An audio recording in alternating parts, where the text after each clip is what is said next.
I think we see a greater, I don't want to say desire, but willingness for women to realize that sometimes they have to be rude.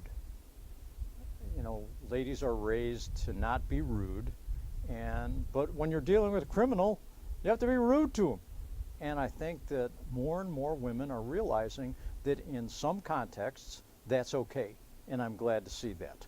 You know, that's one of the things that someone commented to me one time about my class was they said, the thing is, you give people permission to be rude. And especially when you're dealing with women and upper middle class business people, they're not used to being rude. What I think we need to do as an industry is to give them an idea of where it's okay to set boundaries, to say up to some point, you know, whatever, and that may be either a physical point on the ground or a psychological point. Up to a point, you're at least civil to people.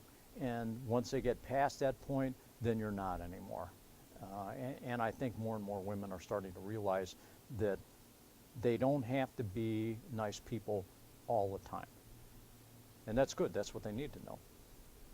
I'm really happy about the Mingle as a process of bringing women into something that's more than just guns. Although it's you know, the guns are, I like to say the gun is the vehicle, but ultimately, as John Steinbeck said, the mind is the weapon.